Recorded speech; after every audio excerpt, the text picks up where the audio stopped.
The following is a presentation of Playfly Sports Properties and Michigan State Sports Properties.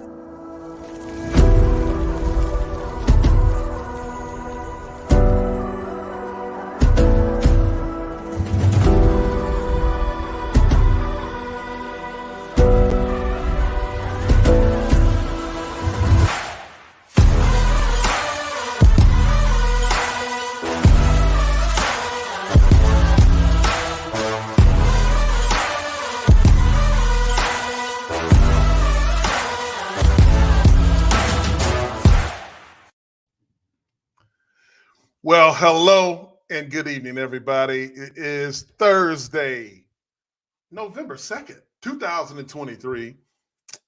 Welcome to the only show about Spartan Dawgs, hosted by Spartan Dawgs. This is Sparta MSU. I'm your host, Jason Strayhorn, along with my co-host, the boss, Otis Wiley, and Jehuu Caulcrick. He's in Reno's. He's going to be there in a minute. He's going to be here. He's just talking to Coach Harlon Barnett right now, making sure he's shaking hands and kissing babies in the right order, and he will be here shortly. Got a jam-packed show today. Basically, we want to let you know that we want to welcome anybody if this is your first time to this show. If this is not your first time, we absolutely want to thank you. Be sure to follow us on all of our social media platforms at This is Sparta MSU, and let us know where you are watching us from. You know, the live chat's going on. I know last time we had a little tape situation, but we're here live in color for you today so we can answer your questions if you may have them, if you're so inclined. Otis, how are you today on this fine Thursday evening? Sun was shining. It was a beautiful, I want to say fall, but it's more like winter. It was a beautiful day. All the leaves falling, man. And I'm excited to get ready to have a great show tonight. Oh, man, you got a jam-packed show. It's going to be fun. We've got a lot of things to cover. You know, we got to get into the national stories. We're going to bring on 97.1 own Rico Beard in a moment. But for now, we want to get you right into what's been going on in Spartan athletics. For an update, here's a video for you.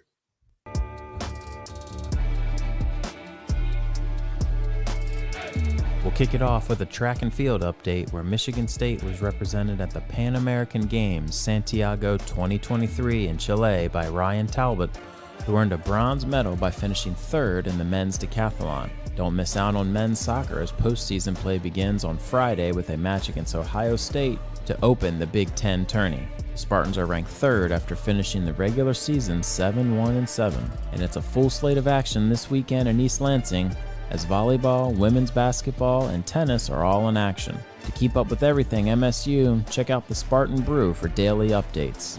Link is below in the description, and as always, go green. Hey, Tony. Okay, Tony.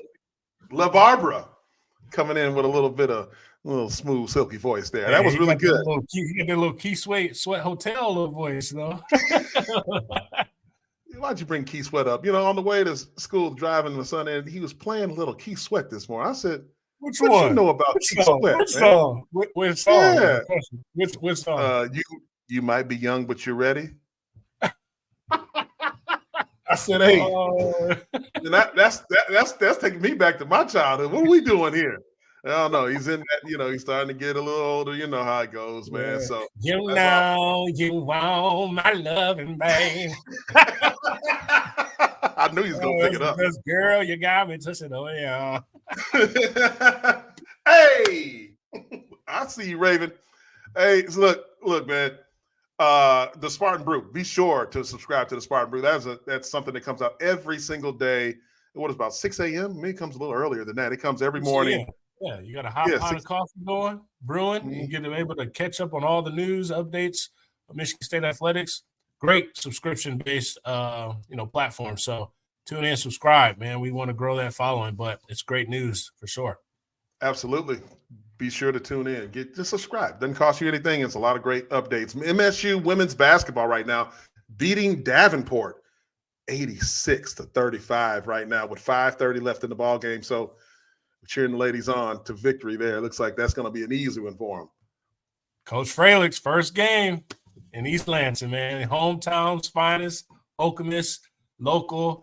it's an opportunity to kind of turn the page, and those girls are playing ball, man. I told you, they are playing defense like no other. I don't care if it's Davenport. Like, their defense is locked and loaded, and so it's good to see them playing and having fun, a lot of fun out there. So I was able to see the first quarter, and they were just – I felt bad. They weren't letting those girls go past the half court, which is kind of like Little League. It was like that. Press all game, which is great. You know, we're going to beat you with defense, sure. So, I mean, that means great conditioning. I know that much about basketball.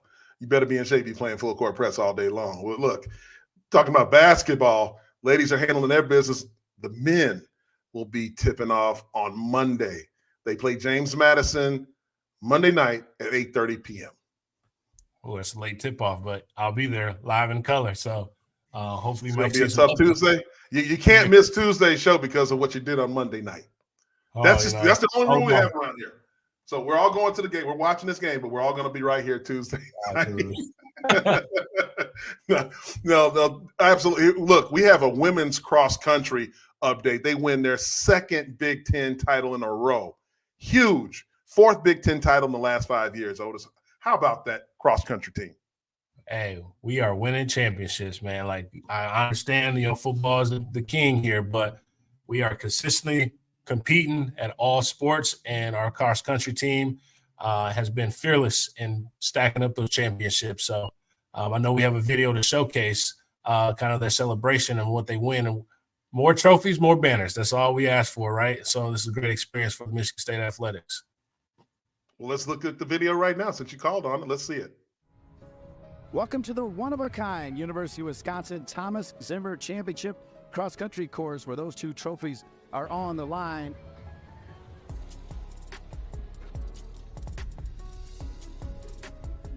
One, two, three. Spartans! All the men's teams getting set, and there we go. The 2023 Big Ten Men's Cross Country Championships underway.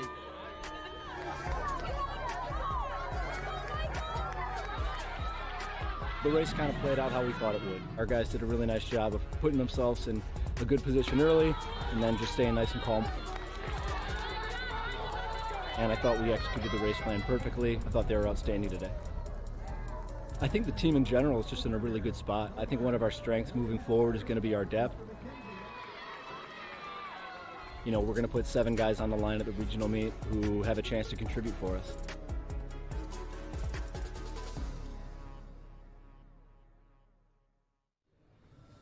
It's the 2023 Big Ten Women's Cross Country Championship. The Michigan State women, the favorites coming in here.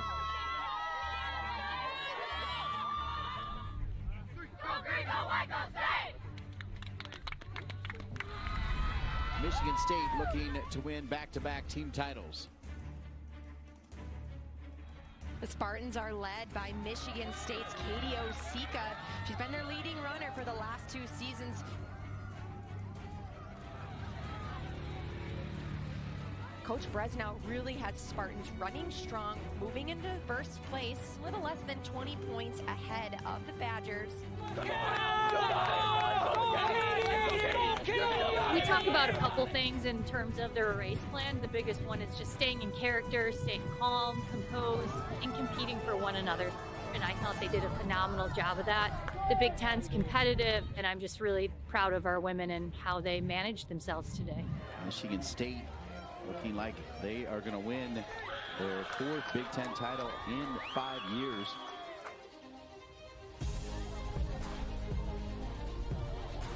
Second straight for the Spartans.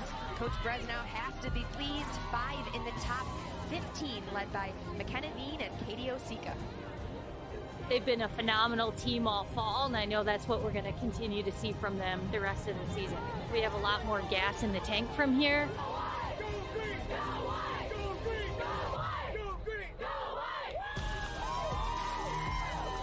I tell our women all the time, hey, no limits. Let's have a limitless mentality. Let's not let any individual, any team limit who we can be. And I just think they all did a phenomenal job.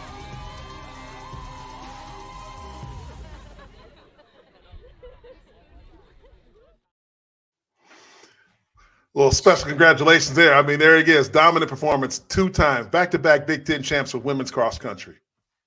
Yeah, people don't realize, like, Coach Lisa, I know as Lisa as, a former player of Michigan State, outstanding runner for the program. It's always great when you have a former Spartan leading the program, and they obviously don't take for granted of what this place means to herself, but also the future, runners that she has. But, Lisa's All-American, so from a standpoint, she knows the mentality, she knows the mindset. I love what she said. We have to have a limitless mentality and mindset, right? And for all our sports involved, like, the sky's the limit, but when we go out and compete, there should be no limit. There should be going out there and leaving it all out there on the competitive field. So congratulations to the women's cross-country team for winning another Big Ten championship. Yeah, man, it's big time. We can't say enough about the program and the dominance over a long period of time. You're talking about 4 Big Ten titles over a 4-year period. That is a dominant team right there. And let me tell you, running out in the cold like that for as long as they run, as fast as they run, I got to respect anybody who could do that, let alone anybody wearing the green and white. Congratulations, ladies, on all the championships that you've won and continued success for you. We can't forget, I just saw in the chat that Harriet put up about the water polo club. Water polo also won a championship, it seems like, right, Otis? We know something about water polo. And we were out here in California when you had to do your USC visit. Your buddy Matt from Dallas. That's what his daughter. Yeah, yep. Matt has a daughter who's a stud when it comes to the water polo sport and being highly recruited. It's an opportunity to say, hey, we got club teams winning championships, and with USC, with UCLA coming, with Oregon and Washington, you think about, like, are there future opportunities? It's a question mark, but are there future opportunities of making water polo a varsity sport? And I understand, like, there's Title IX, there's other opportunities you got to make sure you put both teams in, but it's obviously we're winning champions on the varsity level and the IM in the intramural league or club team level, right? So congratulations, man. Like, we had dodgeball, what do we have? Ultimate frisbee, we got water polo, we got cross country, we got women's soccer. Like, you got a championship. Championships. I don't care what league you're in. It's a championship. You beat everybody out, right? So congratulations to the water polo team. That's right. Raise the trophy, not the flags, but the trophies. That's what we're going to be doing around here. Look, it is time now for everybody to get those stacks ready and those tickets ready to put in the chat right now, because, look, like what you've heard so far, don't forget to follow us on all of our social media platforms at This is Sparta MSU, and don't forget to click that like and subscribe button. Right now, it is time to listen to messages from our friends over at IHOP and SeatGeek. Introducing IHOP's new menu with perfectly crispy yet fluffy waffles, warm, flaky buttermilk biscuits, juicy, satisfying steak burgers, decadent eggs Benedicts, and more. It's time to find your new favorite. Don't worry, we won't tell the pancakes. Only at IHOP. Let's put a smile on your plate. SeatGeek is the ticketing app for fans like the High Five Strangers guy. Game-winning interception? First down? Just a nice, solid tackle. If you're in arm's length, you will be swapping skin with this extrovert. You see, he knows SeatGeek got him a great deal on tickets, so he can focus on what he does best, smacking palms. SeatGeek handles the tickets to sports, concerts, and more, so fans can fan. Otis, the best thing about people who follow the show is that they always listen. I mean, they're loyal and they follow directions. Everyone except Art do Rivage there. I saw a lot of pancakes. There you go, Raven, and tickets. But Art had bacon. But I can't really be mad at him for that, though. Hey, man, ain't nothing right. Ain't nothing right. Breakfast is not right without some ham, some bacon, some sausage. The country boys we can be. Look, it is time, everybody, for the man that we've been waiting on for a long time. It is time to bring on our guest, 97.1. The Ticket's own Rico Beard joins us at Sparta MSU. What's up, Rico? 97.1. Okay, first of all, the ticket. If you're going to leave me in the green room for this long, at least you can have some pancakes waiting for me. Bacon. I don't care. I'm like, okay, how dare you rush me and then leave me sitting here? This is the fastest we've ever had somebody come on the show, quite frankly. Look, because we know how much of a prima donna you are, Rico. So Otis, you treat me like I'm his wife or something. I'm just gonna sit. You will sit and wait for me, woman. I don't know, man. Mama straight run that household, man. So I don't know. Yeah, man. Yeah. No, not saying nothing about none of that. Rico, how you been, bro? Get yourself in trouble. You know what? Put it this way. I'm doing a lot better than a lot of teams in the Big Ten. If I would have told you, think about this. Starting this summer, that at least 4 Big Ten teams would be in a scandal by week 9. Iowa with the gambling. Okay. Then you had Northwestern. Yeah. Then you had Mel Tucker. And now you got Michigan. We only in week 9. There's still enough time for one more scandal. I know you guys can do it. Somebody else can, but my goodness. I mean, it keeps me busy. Let's just put it like that. Got a lot of, you're not lacking for content on your daily show, are you? Man, I am so sick of talking about Michigan and the fans that they have. At least it gives me a difference from talking about what was going on with Mel Tucker and the firing and all of that. But yeah, now this Michigan thing is just I've never seen anything like this, and I've never seen systematic cheating. And then people are like, well, you got to prove it. Okay, well, here's the proof.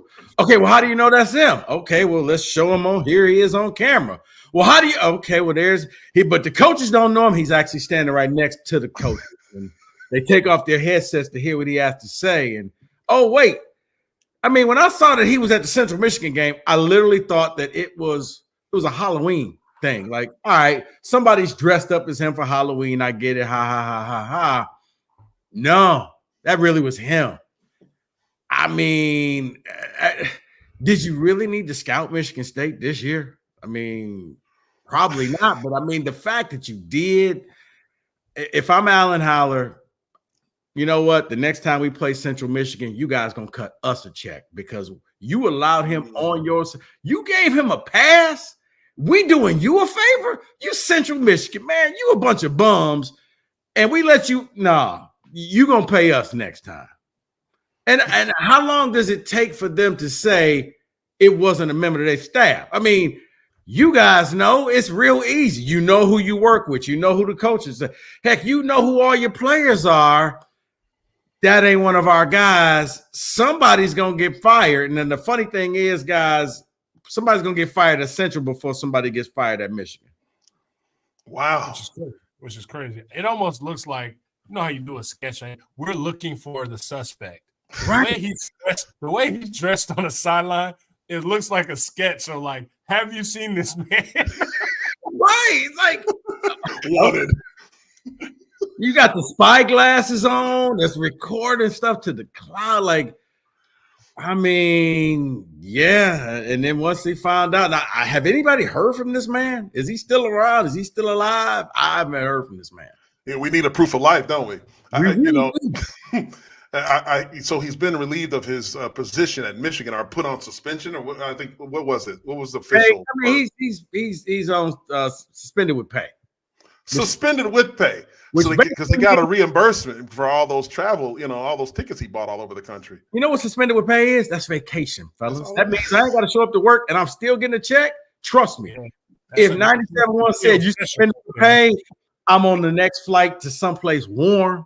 Okay, well, I'll see y'all in 10 days when y'all can figure it out. But I mean, the fact that I think he was headed to Penn State and Ohio State. They had tickets bought on both sidelines that went unused. I guess he didn't realize that stadiums have surveillance and they see and they know what's going on. It's really up to Petiti and what they're going to do. I mean, you guys heard the story that the coaches were pissed. I would have been pissed too. All right, here's the thing. They're good enough. They may have been able to do this on their own. For people to say, but Barry Bonds was good enough to go to the Hall of Fame and hit home runs, but then he still used steroids to get better. That's what people do in that type of position. They always are trying to find the edge. Look at Tom Brady and the New England Patriots. They were beating people in the Super Bowl, but they still wanted that competitive edge. They didn't have to do all of this stuff, but they got caught and they did. Now, what's going to happen next? I honestly, I have no clue. You know, for those who don't know, there may be people out there that don't know exactly what we're referring to. We're talking about Connor Stalions. This is a person who was on the Michigan football staff, and he's been accused of basically doing espionage and going to different stadiums and scouting players, hand signals, plays from the sideline that are going into the game. And when I first heard about it, I thought there was no way that someone could do that, especially on the defensive side of the ball, because I thought he'd be up there with me and Rico and Otis up in the booth trying to relay things down. Mm-hmm. But when we see, you know, these images and you know, look, I can't say it as good. Look at people who still are wondering if he, in fact, was on the sideline at Michigan State, on the CMU sideline. Here's Coach Jim McElwain from Central Michigan talking about this situation after his last game on Tuesday. You know, before we go any farther, we've obviously are aware of a picture floating around with the sign stealer guy. You know, our people are doing everything they can to get to the bottom of it. We're totally unaware of it. I certainly don't condone it in any way, shape, or form. And, you know, I do know that his name was on none of the passes that were let out. Now we just keep tracing it back and try to figure it out. But it's in good hands with our people. And again, you know, there's no place in football for that. How is it taking this long? You know who's on your staff. You do. You know who you work with. He was sitting there talking with a guy the whole game. So if anything, you go and talk to the recruiting guy. Hey, how did he get that pass? Why was you so buddy-buddy with him? Okay? Because in the end, it looks bad. McElwain used to be on the Michigan staff. Central Michigan is like a feeder school to them. If you're Central, you don't want to drag yourself down with this. You should have already said what's going on. This is probably taking you've already suspended a couple of your players for the fight that happened in the game, but you still can't give me no information about this. All right, you know, I guess different priorities, different things. I mean, the way he addresses that sign stealer guy, like you obviously his name's out in public, so you can say his name, right? But from an element, like, I don't understand this blue wall. Like, is this truly going to stand the test of time? The blue wall. Like, we had all the other issues that happened, and I'm on the side of the fence where me and Stray go back and forth on this. Until something happens, I'm not wasting energy until something truly happens on a repercussion or some mandate of, like you said, the conference has to come down and legit make a decision on, is it now there's no longer no longer a blue wall. Like, I feel like there's an element of, why are they so quiet too? I mean, we talked about last year when we had the incident. They were so quick to judge, so quick to come out and talk about how we this, how we're that, and your house ain't clean on your side, and now both houses ain't clean, but you set it alight, you added this this fuel to the fire. Now everybody's looking in, and their microscopic view of a lens looking at what's happening on that Michigan program. I just want something to happen because everyone's going back and forth talking and you know showing their own opinions about this. Until something happens, then we're just sitting here just waiting because like something has to happen. But that's part of the problem, in my opinion. We can't just sit back and wait. And you know, I think that there's a lot of people in the Michigan market that listen to Rico and they listen to his partner too, right? On the drive, you know, they're in, you know, Metro Detroit. Damn right. It's one hell of a show, by the way. I listen to it and I'm nowhere near Metro Detroit. But look, Mike is of the opinion that it's never going to happen. Just like I hear a lot of people saying, right? So with that, let's play this clip from the national media real quick, and I'll let you respond to this, Rico, after we hear from Paul Feinbaum and Stephen A. Smith. 2 weeks ago, I sat here with you and made the biggest mistake of my professional career. I gave Jim Harbaugh the benefit of the doubt. Never again. I thought it was too early to come down on him. It's not too early anymore. It's actually getting very late for him. I mean, this is a disgusting story with every revelation, which happens every single day of the week. And the fact that the Big Ten has not done anything yet is inexcusable. But the bottom line is that this is a serious matter because it clearly involves cheating. There is no way to slice it. And if you're the Big Ten, here's what you need to contemplate as your nightmare. Suppose Michigan runs the table. Suppose Michigan gets into the college football playoff. What do you think people are going to be talking about? You think the national media is going to let this go? You think that you're going to show up? You got coaches stealing signs and, infiltrating other teams on the sideline and stuff like that. And you think that you're going to get to the college football playoffs? Here's the thing. When it comes to Michigan, Michigan's the brand. And I do think that a lot of people are afraid because Michigan has mastered the art of wearing you down. It's just like they do it on the football field. They just wear you down and grind you down. They gaslight you. They make it seem like it's your problem. That it's only a story because you keep bringing it up. Everybody does it. They just move the goalposts, and move it around and move it around. It's just like, okay, before you know it, you're so confused and you yelling and you forget, wait, what are we talking about again? They're the masters of that. Last year, you're right. They were so succinct. They wanted those 9 players to be publicly hung in front of the Sparty statue. This was a detriment to college football. This should never go on. We're going to get to the bottom of this. Hey, Jim, you look at what's going on in just the last calendar year, guys. Let's just start with the captain of the team getting caught with a loaded gun in the car. Oh, let's pick him up from jail. Let's drive him to the tarmac. Let's put him on a plane, fly him into the Indiana game. No suspensions whatsoever. Then you have your backup running back retweeting some anti-Semitic remarks. Oh, wait, it was a glitch. And that just kind of happened. Oh, wait, your offensive coordinator had the FBI come and take his computers. No big deal here, folks. The FBI takes everybody's computers, right? Oh, wait, I'm not done. Then let's hire the Bo Schembechler's real biological son. Oh, wait, he's a racist with all the racist rants that he went on. Did anybody vet this? Nah. And now you have not 1, but 2 scandals going on. Are you kidding me? Oh, and wait, there's still more. This is all in the last 365 days.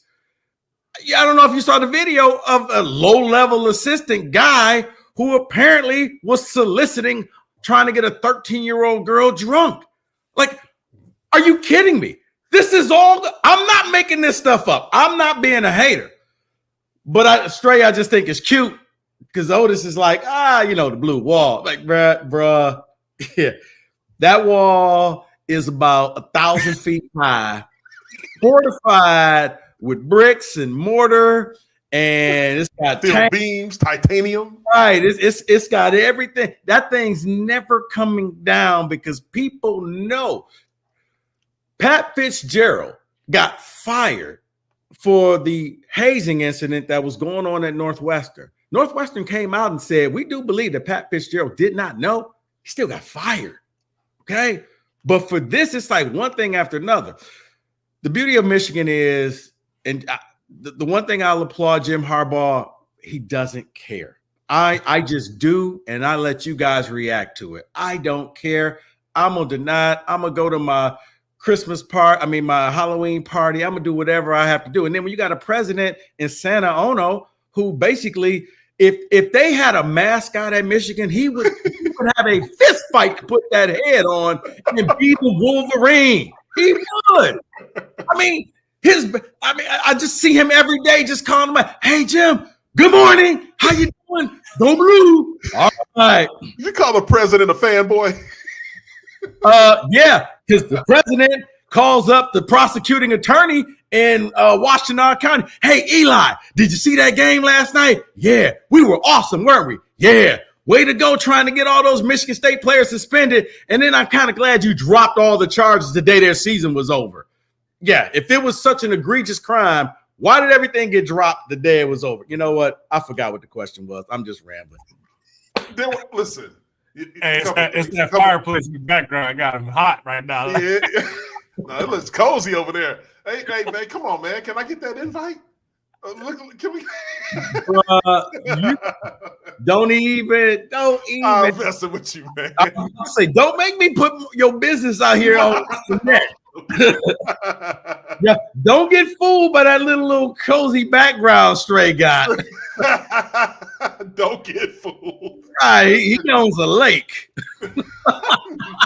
No, sir. Man, look, there was a couple things. So there was a couple comments I want to get to. Sean put up a funny one here a minute ago when he said Mel got fired for a phone call, and Harbaugh is over here, the head of 5 families, but still got a job. So the 5 families, if you don't know what he's saying there, he's talking about La Cosa Nostra. You know, you're talking about guys like John Gotti, the Teflon Don. You know, so, you know, when you look at that, you know, we like nicknames around here. Is this Jim Harbagati? I don't know. He may be Teflon. The blue wall is a real thing. We talked about that. You also forgot something Darren put up here. You forgot about Harbaugh being suspended for the hamburger, by the way. Well, I said 2, not 1, but 2 suspensions. Okay, 2 suspensions. Okay. So, right. While you were on suspension, let's get suspended again.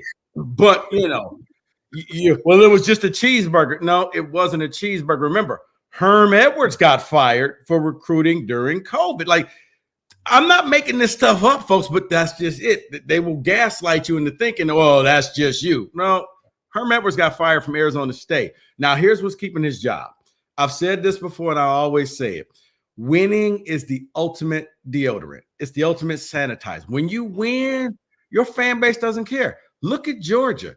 Every year, it's like a rap sheet, and they don't care. We got 2 natties. I'm sorry, we was out celebrating that I didn't see that Jalen Carter was out there drag racing with some people. People died. Oh, they died? Oh, man, thoughts and prayers. But you know what? Go Dogs.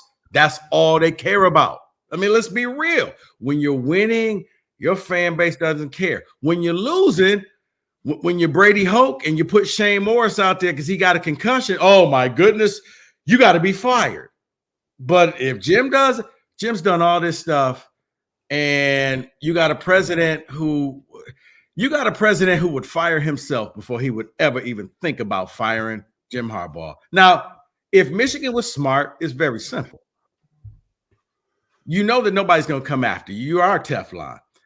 I would have just did what they did before and just make a mockery and suspend yourself.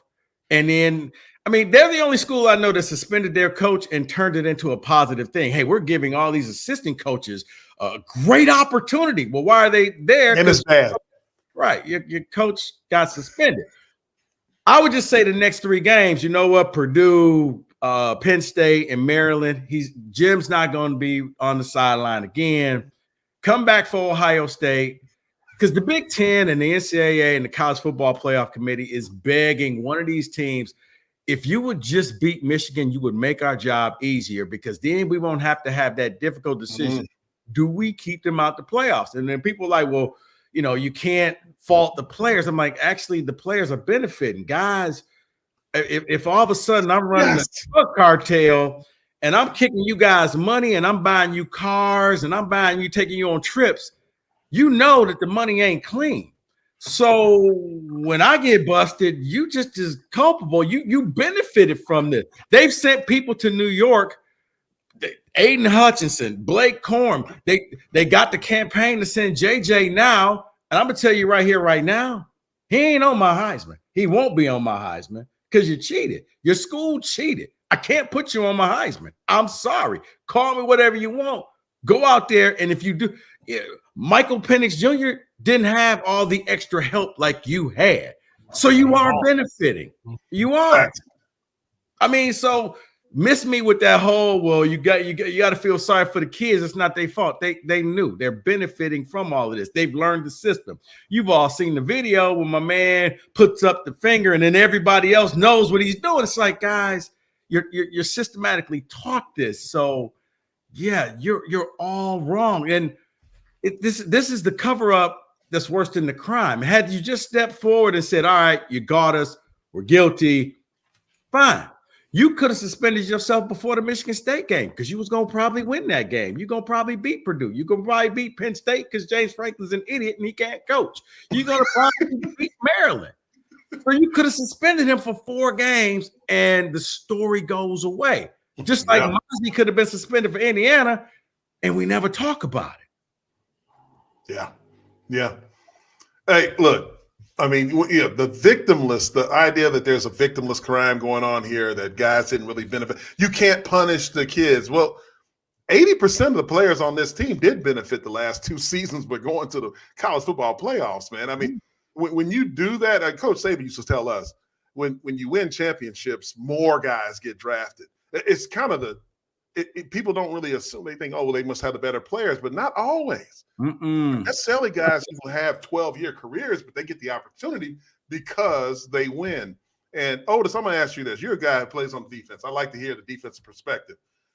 Is it, in fact, true that if you knew beyond a shadow of a doubt that one play was going to be a run play to the right side versus any typical play when you break the huddle and you come up to the line of scrimmage and you think that you're in your position as a safety, you think, do you think I need to watch the pass maybe 1%? What is the normal thought process when you see, even if it's a short yardage type of situation in the red zone? Does it help you? Way to put me on the spot there. Listen, back when we played, when I played in obviously Michigan, they had that mindset. We're gonna run the ball until you stop us. We won't even tell you where we're gonna go until you stop it.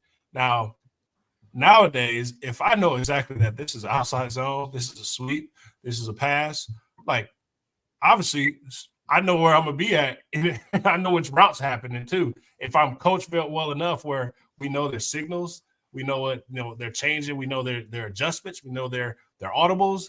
Of course, like I'm about to be right there standing in the spot where I need to make this play. Like clearly, if I know where he's running, I'm right there in that gap. Like there's no shape or form of trying to even discredit what has happened. It is a competitive edge where I don't even have to watch film that week, understanding that I know that I got all the play calls, especially when they look to the sideline. I'm going to look to the sideline too. Oh, I know exactly where that play is. Or let's go ahead and put some wristbands on and know exactly what that call is. Oh, these are 4 streaks. These are all goals. Oh, this is outside zone. Of course, I will be able to play faster. I'll be there before he even gets to the spot. I think that's an element where these kids, these players have truly had a strong advantage to winning a game. Now, see, they didn't get to TCU last year because clearly TCU put it on them. But go ahead, Rico. I'm gonna say, Rico, and I'll let you answer. But do you know one thing as an offensive lineman when they draw up? If you ever seen what an offensive line blocking scheme looks like, no matter what the play is, you know who we never count as we need to go block him? Safeties. Safeties are somebody that the running back has to make miss if everything goes perfect. Everything. That's why you see on some teams that aren't that good, safeties always have the most tackles because they are the single last resort, and it's one-on-one. The running back can't block for himself, okay? So in a scenario when you know beyond a shadow of a doubt what the play is going to be, as an offensive line, we got no shot at executing this and being able to break a play at all, just so you understand how much of a competitive edge this really is. That's why when I heard about this, Rico, in the beginning, I said there's no way they would have somebody that would be that accessible because, as you said, everyone can see everyone in the state. If you don't know that, if you're wanted or something like that, if you go to a football game, that's the worst place to be because everybody sees you. No, and that's just it. If you just can pick it up from being in the stadium, that's legal. That's what everybody does. Now, what people don't do is have a systematic way where you go and you're paying thousands of dollars to go to the SEC championship game and literally put a phone up or record the signals. And then it was a brilliant move to hire Stalions because he was a code breaker. I'm like, okay, for that, you get points. But when you take it to that next level, and now it's clear that you can't do it. It's against the rules, and you're doing that, and you're going and you're scouting Ohio State 8 times. You're at the Central Michigan game dressed up in some Groucho Marx costume because you're trying to get the edge on playing Michigan State. There's a reason why, like Michigan, think about it. They will go into halftime and either they're tied or they're losing, and then come out in the second half and beat the brakes off of you because it took him, okay, I know which system they're using this time. Because people are like, well, you could just change up the plays. Guys, that's not how, you don't throw out your playbook and come up with a brand new playbook week by week. That's not how it goes. You pretty much run, a system. And once you could crack that code and know that, okay, when they do this, they do that, that's going to work. Case in point, and when this first happened, everybody made fun of me and said I had on a tinfoil hat. But then I found out later, see, I was right. The TCU game. They had a month to prepare for TCU. And Michigan looked like flat out dog crap. They were TCU. Michigan was like a 17-point favorite. And then you find out later that TCU knew that Michigan had their plays, and they got smart. They pulled the old Muhammad Ali rope-a-dope. All right, well, let's not let them know. We're going to actually signal in the plays, and we're going to have the dummy people over here, except for the dummy plays were the actual hot plays. They struggled. They had a month. Think about this. Michigan had me believing that Ryan Day and Ohio State was just horrible and Ryan Day should be fired. But then all of a sudden, later that day, wait a minute, Ohio State is beating Georgia? Yeah. And if it wasn't for a dirty hit on Marvin Harrison Jr., real facts. Preach. Now, let's bring this home. I'm gonna land the plane here. We then see when TCU comes up with Georgia. Georgia players are ordering wings from the stands in the third quarter because they're up by 50. TCU wasn't that good, but Michigan thought they had the answers to the test. The teachers switched to test answers, and they didn't know it, and they got caught. And now, that's what the problem was. Yeah, it is a competitive advantage. When you got 50 coaches, The Athletic, I think, or did an article, and they talked to 50 different coaches, and some were like, knowing the plays and things like that is worth up to 7 to 10 points per game. So, yes, there is an advantage. In football, you two play. Every game, especially close games, normally come down to 5 plays, and who makes those 5 plays wins the game. When you know on a 3rd and 5 that I'm really going to pass, even though I'm going to run a play action, but it won't be a handoff, you can now just drop back in coverage. And I'm like, okay, I don't know what happened. Why are they all over the place? I mean, you got Kerry Combs, the Ohio State defensive coordinator, fired. Think about that. He got fired because real life stuff. He got fired. He's got to be pissed. Like, okay, I told y'all I wasn't an idiot. They knew what we were doing on defense. Like Ryan Day was on the verge of being fired. And now you find out like, all right, well, the sad reality is, in all fairness, I know this is Sparta and we're all state grads. Michigan's actually a good team. But now we'll never know how good of a team that they are or good of a team that they were. Right now, they're treating this like the last dance with Michael Jordan. I think they know that after this year, it's over. So bury your head in the sand. Nobody say nothing. Us against the world. And let's just try to win this thing, knowing that this could get all taken away from us later. But at least we'll have those memories. As I told you, the NCAA, the Big Ten, and the College Football Playoff Committee is just praying to God that they lose. And then again, how Ward Manuel is still on the College Football Playoff Committee, I don't know. He has to leave the room. What does that mean? Okay, let's just say that the 3 of us. I'm just going to tell y'all how to vote. Make sure y'all vote for me. I got to leave. I'm going to go vote for y'all school. Y'all vote for my school. That's how that works, folks. The whole thing is a joke. If Tony Petitti allows this to go on unpunished, what you've now done is open the door and told anybody, just cheat. Just cheat. Absolutely. And we don't care what you do because we're all about the money. Yeah. And that's the point right there. You can't allow this to go on because now in this country, in this democracy, we have a thing called precedent. And if you set a precedent like that, then who the hell is going to stop anybody? You better not look. Everybody's going to get their own little army. Wait till the SEC gets involved. Right. Like, listen, they throw money around just for fun for things like this. They'll make your head spin with the kind of things they can come up with. So look. It just bothers me. Well, like this is where, everybody does this. Okay, the next time you get pulled over doing 80 and a 55, you tell the cop, hey, everybody does this, okay? Why you arrested me? Everybody does this, Mr. Officer. Yeah. And now, on top of that, you got NWA blasting. I won't say the song because I don't know if I can say the song on y'all podcast, but you know the NWA song I'm talking about. And now you sitting up there, and everybody does this. The cops gonna give you a ticket. They don't care. You're antagonizing them. And for Michigan, you're antagonizing the NCAA. Now they can't do anything because even if they came down with a ruling today, Michigan gets 90 days. Right. The Big Ten could step in right away and handle this. They won't, but that's why you had the 13 coaches bitching and complaining. That's why you got all the athletic directors bitching and complaining like, what the hell are we doing here? Okay, Tony, here's the thing. And then I'll be quiet and let y'all get back to y'all show.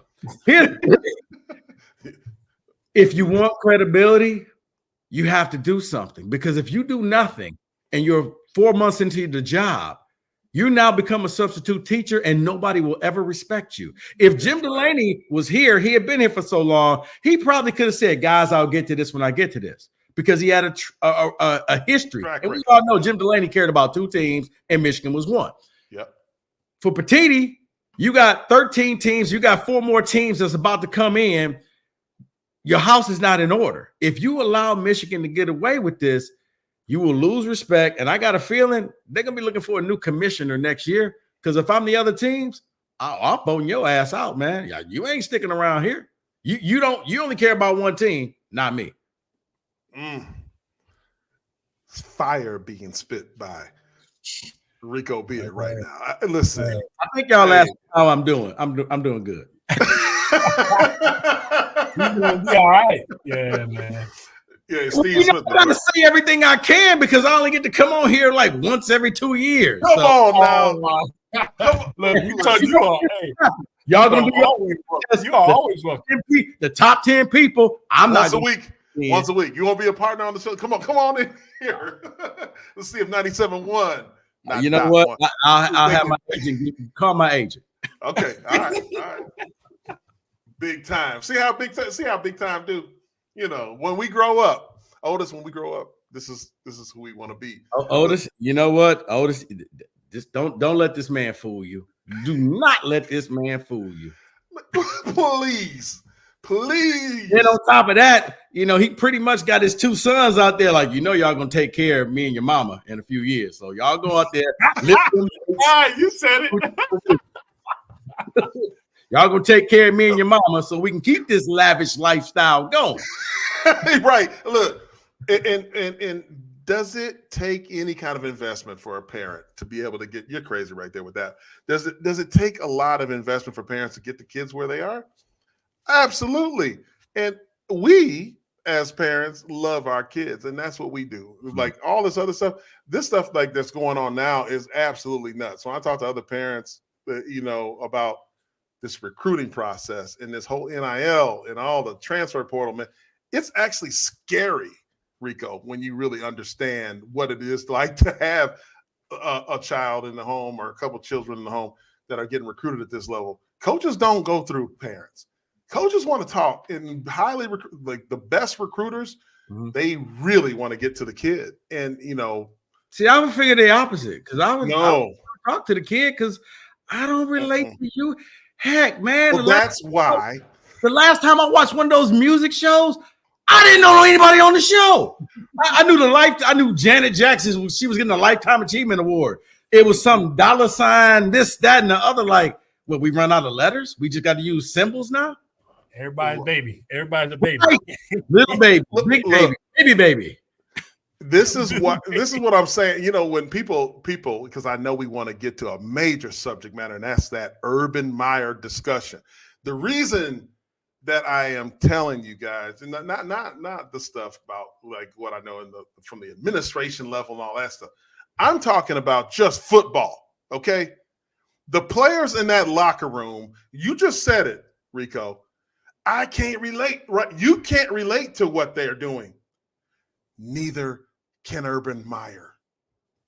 You guys don't understand that. Like, I have 2 of those in my home right now, right? One's at IMG, we're going to be together next week. But you can't put a price on what it takes to relate to a player when it comes to this game, the high pressure that college football, basketball, all these sports that we do in the Division I level, the pressure that it mounts on that individual. If you can't relate, if they look at you and they say, oh, you're a dinosaur, or you don't understand me, it don't matter how much money you got, how much fame you got, how many championships you won way back when, because we don't think that 2014 was that long ago. It was a long time ago for these kids. We don't think that, when Tebow and all those guys were hoisting up trophies in Florida, that it was eons. These kids weren't even born. The kids that you're talking about that are going to be playing for these teams in the near future. People don't understand and take that into account. And I see the comments. If we don't get Urban, this is Sean Williams. Look, you said if we don't get Urban, it'll be years before we're competitive players. We'll be climbing over each other to put on the green and white. If it only so, like, and you're not alone. You're not alone when you put that out there. There's a lot of people who feel that way, that if we don't, it's Urban or bust. You're wrong. I'm telling you, you're wrong. And I know it from a level, not about all the other stuff that you guys think, the smoke and mirror stuff. I'm talking about just from a football player today. Right. What they look at, what they relate to. But Jason, here's the thing that I've always loved about Urban Meyer, and his philosophy is, and I'm sure he'll just add it on with the NIL and all of that stuff. If you can't recruit for him, you don't belong on his staff. So Urban is smart enough to know, okay, I may not be able to identify with this, but everybody on my staff will be able to identify. You will give me a cheat sheet so that I can sit there and talk to these kids about all of this stuff, and I'm going to get the best players. Urban Meyer brings instant credibility back to the university, because with Urban Meyer, you'll be able to keep kids from leaving and going to the portal. Urban Meyer's won at every stage. And if you tell me where Jacksonville Jaguar, every college coach other than Pete Carroll and Jimmy Johnson in the 90s failed in the NFL. So that's not a real test. The reason why Urban will come in there, everybody knows who he is. Everybody's seen it. These kids have seen him on the Big Noon Kickoff and on Fox and on the BTN. He could identify talent. He's going to bring discipline to this team. Do you think that this team is going to have as many freaking penalties as they have right now if Urban Meyer was here? No. He's going to bring in excellence. He is going to bring in a new standard. He's going to be able to go similar to what Deion and say, hey, who wants to come play at Michigan State? Not only that, if you get another coach, and I'm not saying he's the only coach. That's what I'm talking about. He's not the only coach. There's a few other coaches, but Urban is like you're allowed to take a head start. You get to kind of next year, if Urban came, I would expect at least 8 wins, because he's going to weed out. He's going to find the players. Lord knows he's going to find some offensive and defensive coordinators who ain't using a speaking spell to run their plays. He's going to get some guys out there that knows what they're doing. If you're bringing in somebody new, Urban knows the whole Michigan dynamic. He hates Michigan. You don't think that Urban wants a shot at Ohio State? Like, he already is built-in chip on the shoulder. If you bring in a Mike Elko's got to figure this stuff out. Now, it took D'Antonio a year to really realize, okay, Michigan's a bunch of assholes, and I really do hate them. But it took a year for that to happen. No, that's not true. Zanesville, Ohio. I was on the sideline with him. No. Hold on. His first Michigan game. And the dude barked. We had to hold him back from messing with Mark. Right, but it wasn't personal until after that first year. It then was like, yup, this is personal. I can know about something, but until you go through it, then you're like, now I understand why you guys hate these. I was on the team when he was our DB coach and we went through this. I'm talking 95 to 1999. He was there. Okay. And he went through it.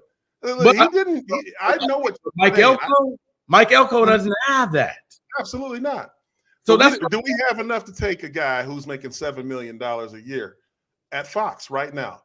Are we able to go and yank him off of that? Yeah. Are we a big enough job for him? I know what you're saying. I'm asking. You putting in half the money? Yes. No, Otis, not me. You got the wrong one. Otis, you know what his nickname? Hey, you know he's the boss. I thought Otis was screaming. He was like, "Y'all getting no money from me." yeah. That's it. See, Kaiser Sose. No, y'all know about that. We wasted air and time and breath if you on this Urban Meyer mess. Like, I just feel like no one knows. Clearly, it's a good buzz, but like, it's not. How do you chastise one man and then this man has did the exact same thing? There's no way this is going to happen. Now, I do hope that we get a guy who's going to take this job serious, who's going to bring back the toughness, the grit that we are all about. But look, I'm always lobbying for my guy, Coach B.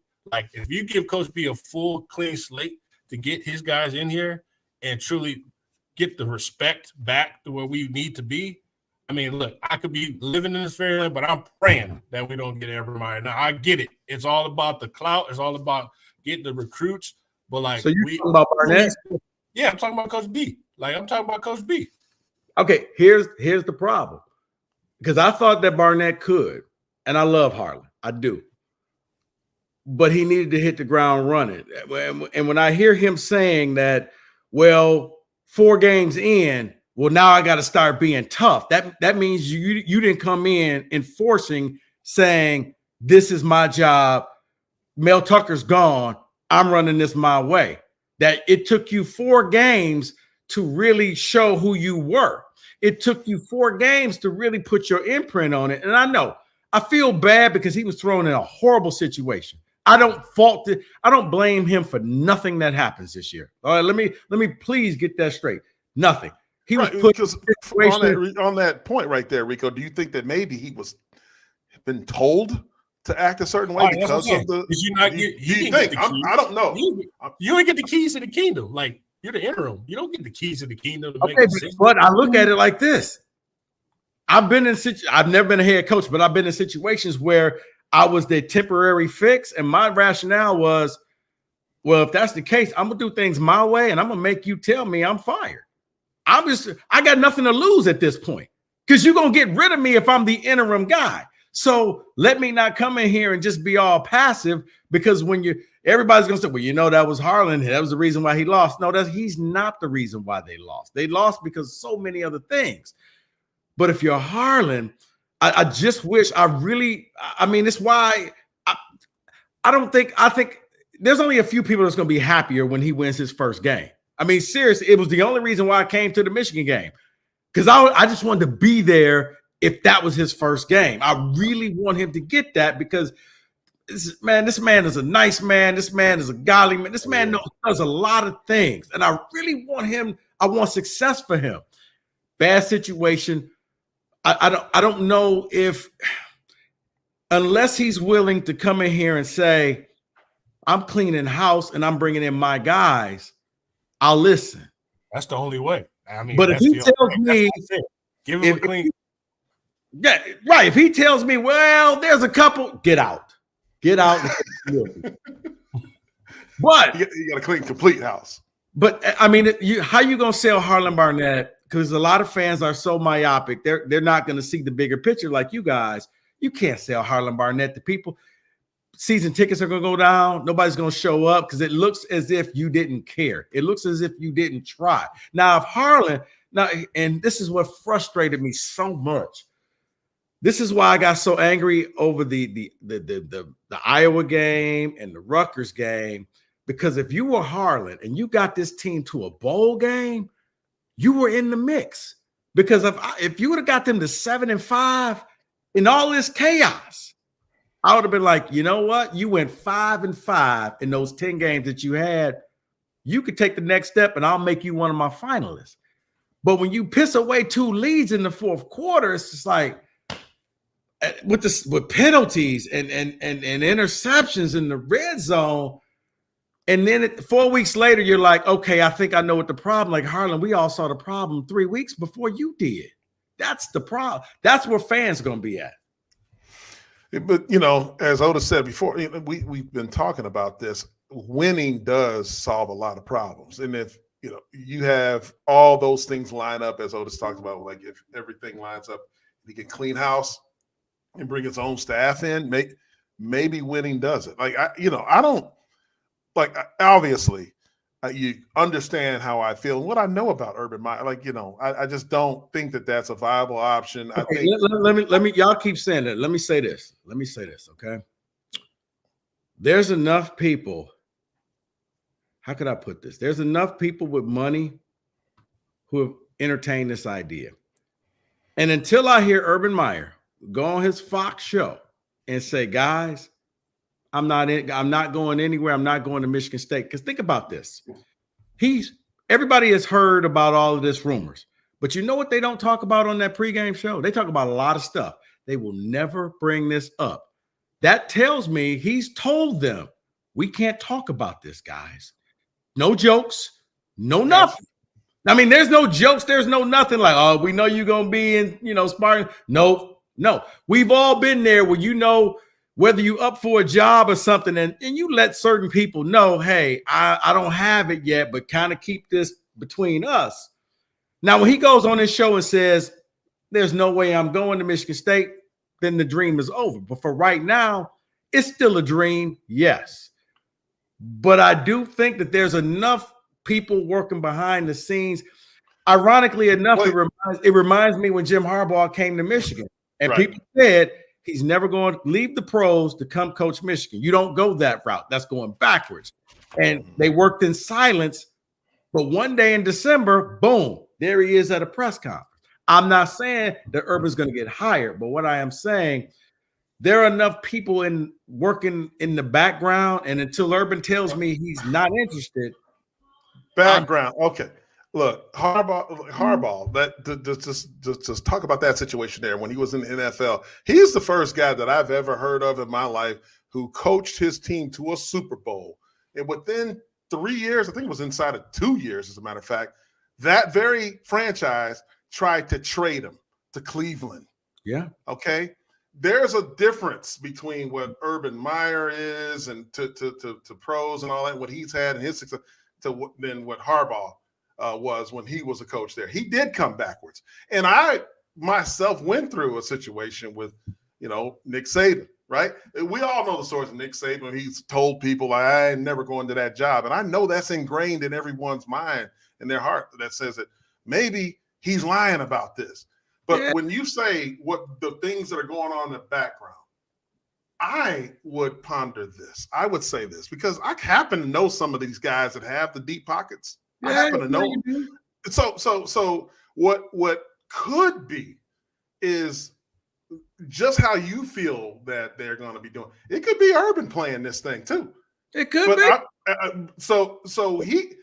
The idea that we are all, listen, this is interesting. I love it. And look, lightning does strike. It does. It absolutely does. And let me tell you, I do personally what I do, I think that he's a guy that we could all get excited about, Rico. Absolutely. Do I think that it would blow up like the rate, everything? Would it be a hot ticket? Absolutely. I'm just trying to come from a place of reality. Otis, I don't know. You working for the university. Could you imagine what September 28th when Ohio State comes to town and Urban Meyer standing on the Michigan State sideline? You're going to have the Fox.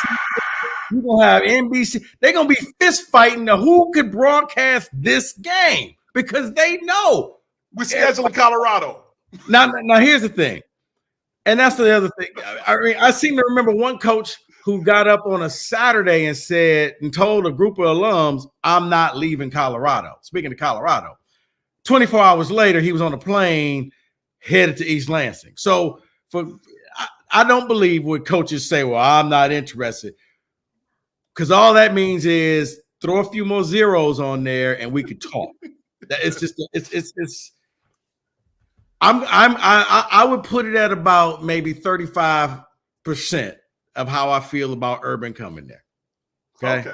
Okay. I'm not sitting there saying, "Oh, he's about to walk through the door," but I'm also saying I don't think this. I ain't Pookie from New Jack City either. Yeah. Hey, look, I respect that. Like, look, it'd be exciting. I mean, look at the people. The response about Urban is just off the charts, man.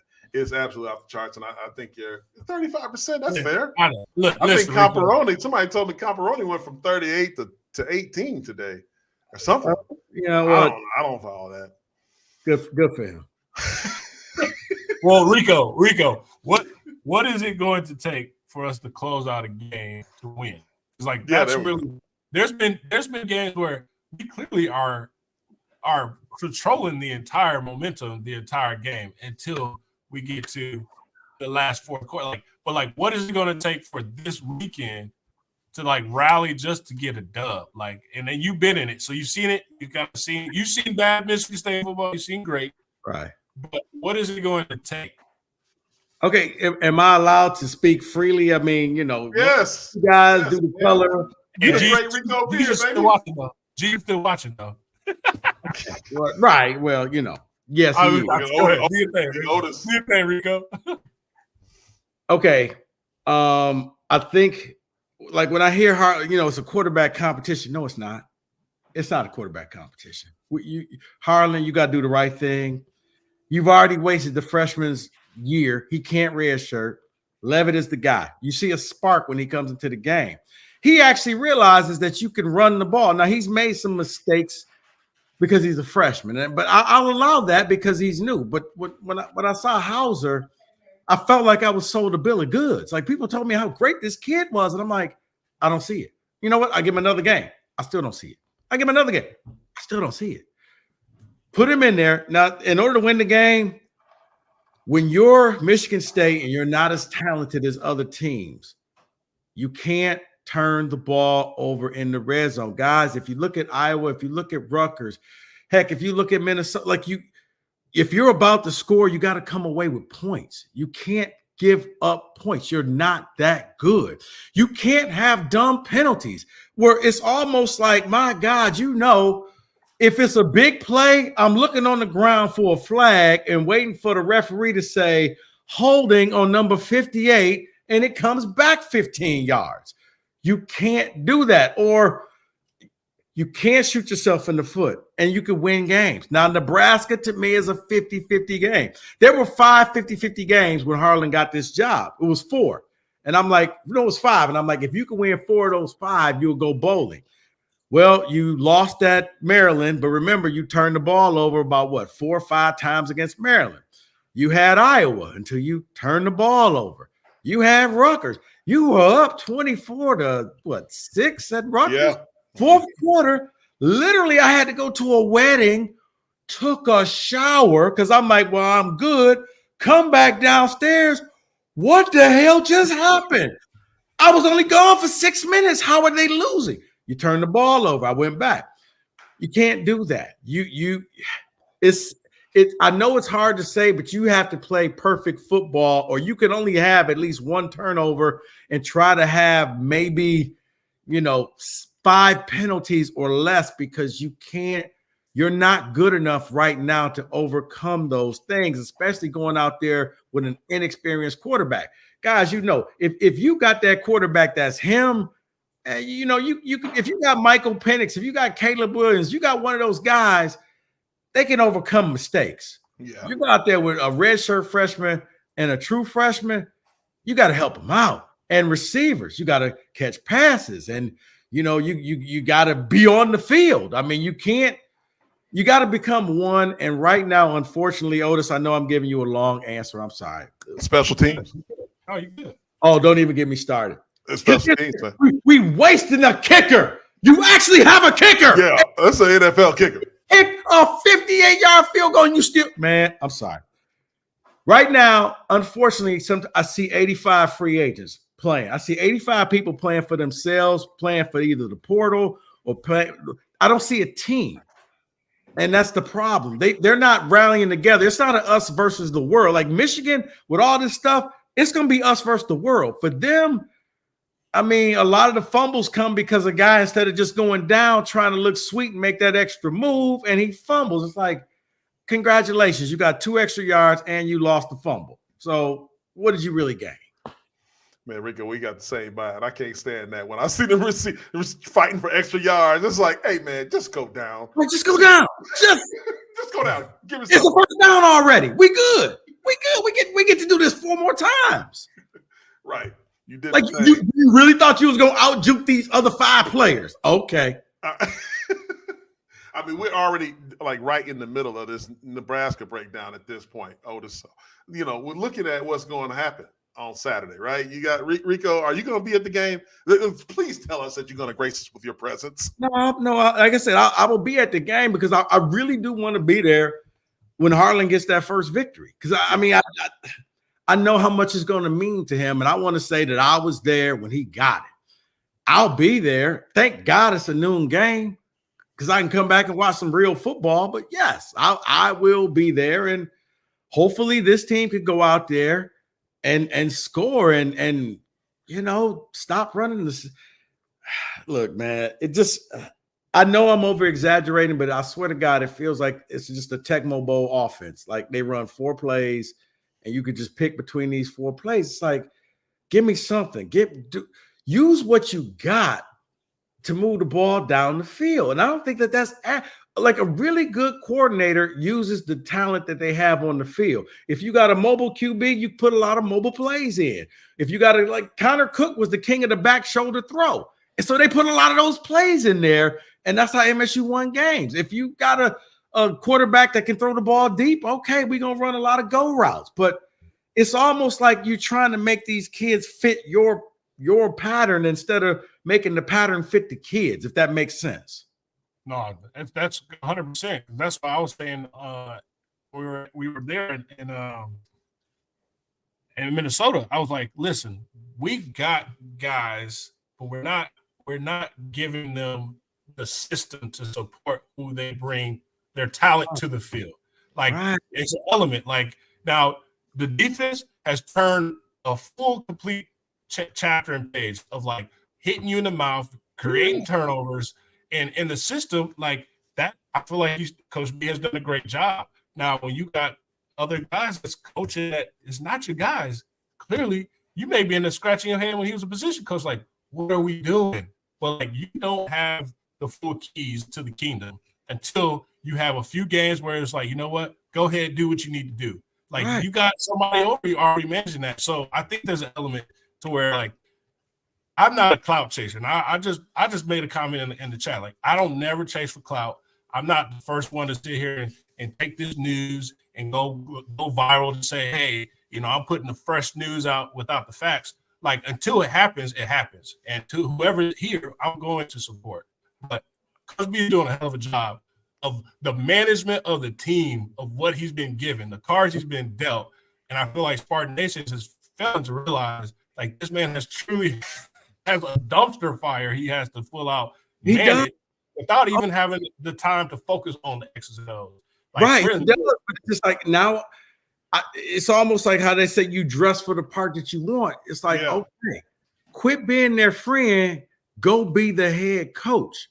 That's what they need right now. When you're an assistant coach, you their buddy, you their friend, you listening to their problems. When you the head coach, son, I ain't got time to hear that you broke up with your girl.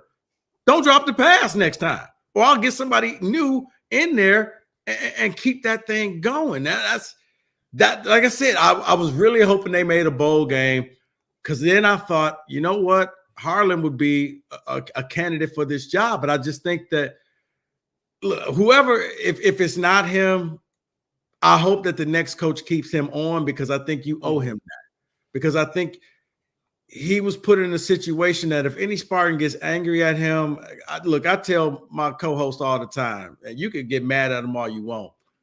This man, he stepped up and did a job that, like you said, it was a dumpster fire. Somebody had to do it, knowing deep down in the back of his mind, man, this is gonna probably blow up in my face. But you know what? I'm gonna be man enough to step up and do this job. Mm-hmm. I hope that he is still gonna be a part of this team in upcoming years, whether it's the head coach or whether it's an assistant coach. But I just need him to, I mean, if you could go out with a bang, I mean, in theory, you have 4 games left. You win these next 4 games, you're going bowling. That's the good news. Here's the bad news. Ohio State and Penn State are 2 of those 4 games. Now, you haven't been able to win against bad teams.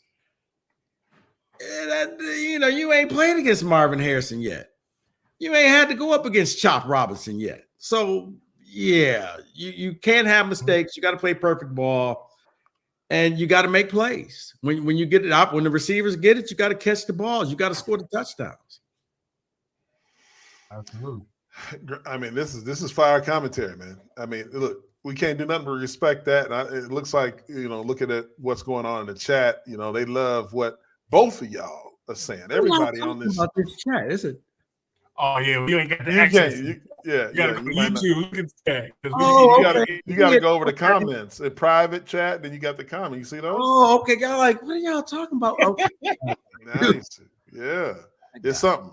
Man, don't read the chat, man. That's just gonna. Oh no, I read it, but it's one of those things like, hey, look, we know what happened in these games when we lost. Like I don't even call a spade, but special teams do win games, and they lose you games too.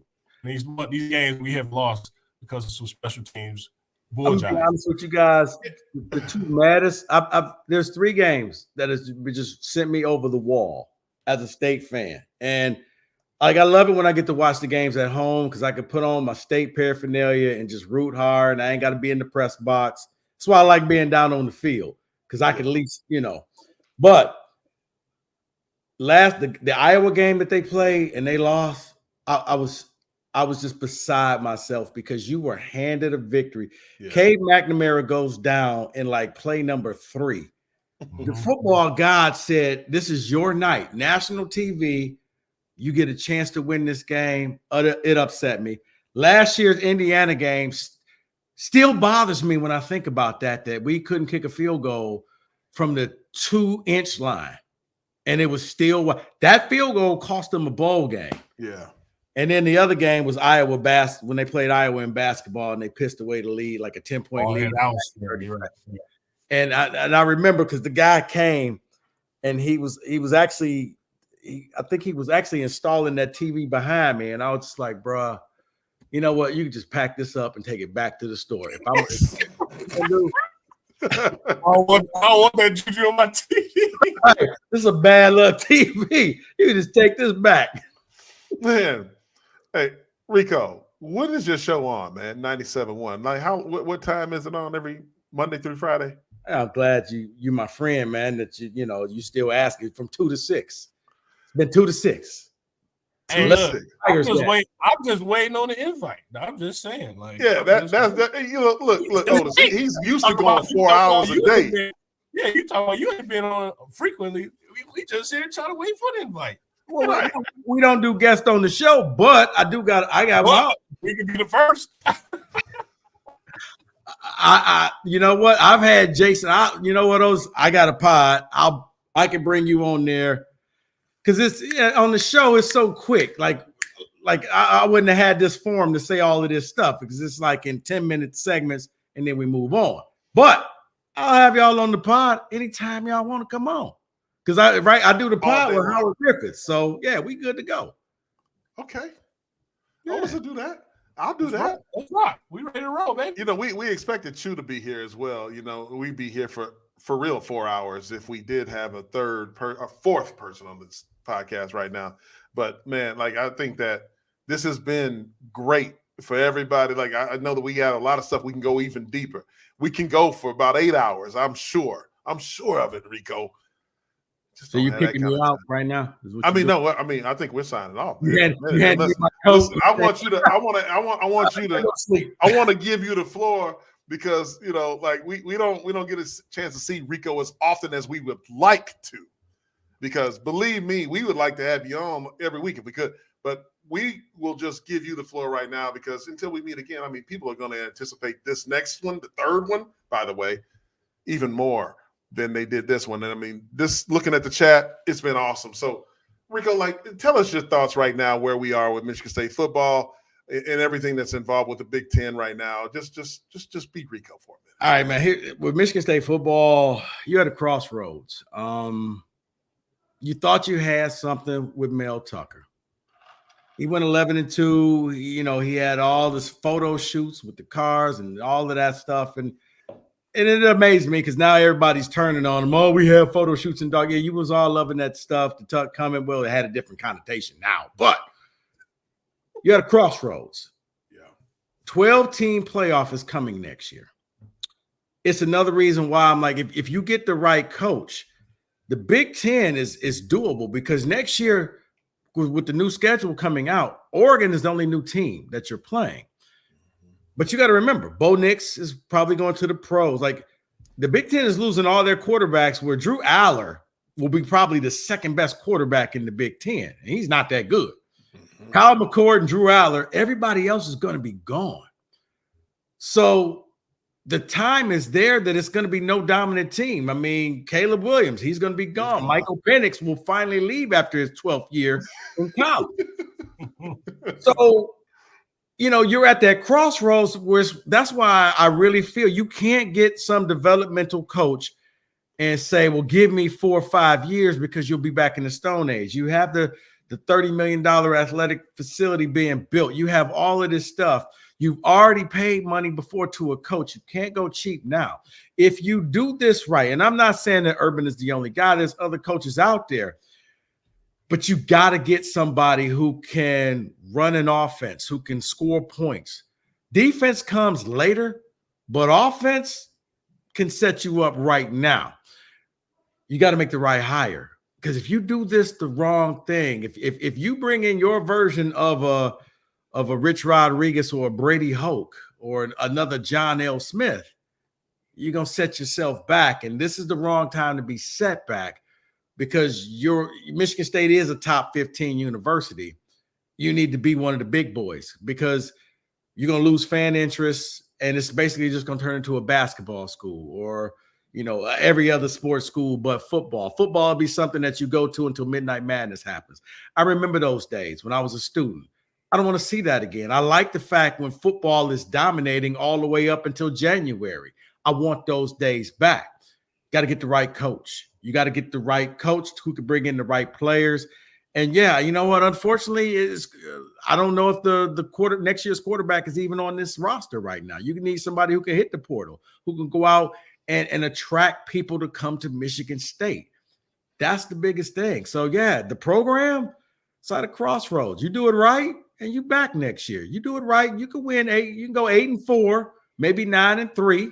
Because looking at the schedule with the right quarterback, yeah, thank you. That's professionals right there. Boom. That's Tony G, baby. But you look at that schedule, and yeah, that means you could probably go 9-3 because, okay, you got Ohio State, you got Oregon, but Oregon's going to be breaking in a new quarterback. You got Michigan. Michigan's going to be breaking. Hell, Michigan may be in the garbage dumpster. They may be worse than Michigan State when we're all done. We don't know what they're going to look like next year. If you bring in the right guy, you can be competitive, and now all of a sudden you really care about this team. But right now, man, we're about to go on another year, no bowl game, and if you bring in a guy that says, give me 3 years, that means we got another 2 more years of not going to bowl games. So that means 4 years in total of the season being over in November. Man, nobody likes that. Jason, you like going to these games, and no matter where they at. Otis, you like going. The fans like going. You just, I love college basketball, but I don't want to look forward to college basketball games in November the way I'm looking forward to Michigan State Duke. Okay, let's be frank. I want to be looking forward to Michigan State, Penn State at Ford Field because it means something. Instead of, well, maybe Penn State wins the Big Ten that night. I don't know. Michigan State's just playing the role of the Washington Generals. Oh, man. Hey, listen, I understand where you're coming from, man. I do. I get it. Otis, look, we're just going to have to go and close this thing out with Rico. We're not going to let you go, Rico. You here to stay right now. Otis, do you have anything to say right here before we put a bow on this thing with our great guest, Rico Beard? Listen, I always look forward to Rico coming on because Rico, when I first met Rico as a player, like Rico has been Rico. Like it has been no change up, no switch up. I've always looked forward to because one, it's great banter. Two, I know you're gonna lay it straight 100%, and no lies, all facts. I just enjoy obviously talking about the future, but I know we still got a job to do, currently to get our guys to get a dub. Like it really, to Rico's point, a dub will help. Like fully will heal some wounds that we've been dealing with these past month, right? So, always great to talk about when the Cornhuskers come to town. They got a brand new coach first year. Is obviously going to be high. They're looking to get a dub too, clearly, because they struggle. But we need a lot of people to come out and support these seniors because they've been through the ringer, man. So, come out, show out, and a lot of other sports are balling too. So I saw that in the chat, MSU Athletics sports teams as a whole is putting they're winning. So we want this program to be at its best. And so I loved to enjoy this entire time tonight, man. We went over. This is almost our max. Like we truly sometimes we an hour, but like we almost an hour and a half. So I enjoyed the last time we went this long, Rico was on. Hey, look, I like how we brought Rico on at like the 15-minute mark. No, we knew he was gonna go long. So. Let me say this too for you people out there. In the event that the Urban Meyer dream dies, a name you probably should get yourself familiar with, because I think that they should go after him, is Ryan Grubb. OC for the Washington Huskies. We know. Oh yeah. Yeah, over there with DeBoer. Yep. Because you're not going to get DeBoer. I'd rather go get DeBoer, but you're not going to get DeBoer. Yeah, too much. Well, I think you're going to end up making DeBoer a rich man. Mm-hmm. I think you'll go after him and Washington will match the money and he'll end up staying there. Yeah. But you can go get his OC and he's going to bring offense to this place. He can identify quarterbacks.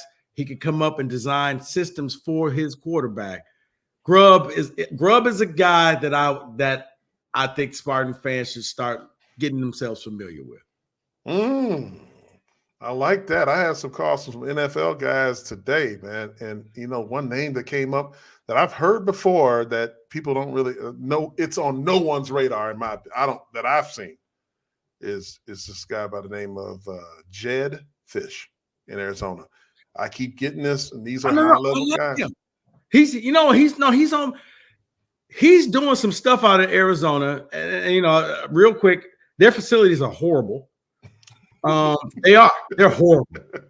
They are a in the desert, man. Look, man, if you in the desert, it should be so easy to recruit because it's warm 365 days a year. It's nothing but beautiful women on campus. You should have every football player out there at Arizona State. I've been there before, and I would put it. If I would have gone and visited there, I would be sitting there saying "forks up" right now. And I'd be straight up forks up. What? But bad facilities. He's not getting paid a lot. It's he knows the Midwest. I don't really care that he worked with Harbaugh and worked at Michigan. I don't care that he worked at Michigan. I don't really care about that. But that is a name too that I do think that because he's identified quarterbacks and he is winning with really nothing. And even when they lose, man, they're losing like they should have went for 2 against USC. They came up with a defense. Otis, you would have loved this. We're gonna play 7 DBs.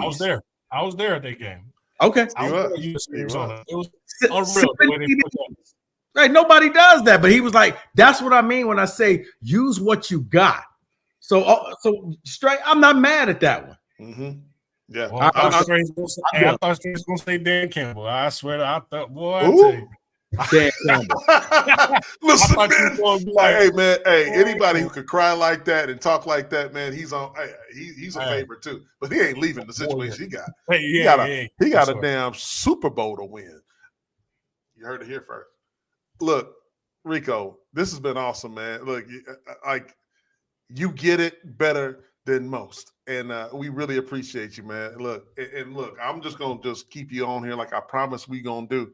For Otis Wiley and My man, Rico Beard from 97.1 The Ticket. Big dog. I'm Jason Strayhorn. This is Sparta MSU. Have a good night. God bless you all, and go green. Go white. This is Sparta MSU is a combined presentation of Playfly Sports Properties and Michigan State Sports Properties. The show is produced by Tony LaBarbera, Tony Gustella, and Process Driven Consulting. Additional support is provided by Brendan Duravage. On-location technical support provided by Good Fruit Video. Be sure to follow our host Jason Strayhorn, Jehuu Caulcrick, and Otis Wiley on social media. To stay up to date with all the latest This is Sparta news, please like and subscribe by visiting our link tree and tell a friend to do the same.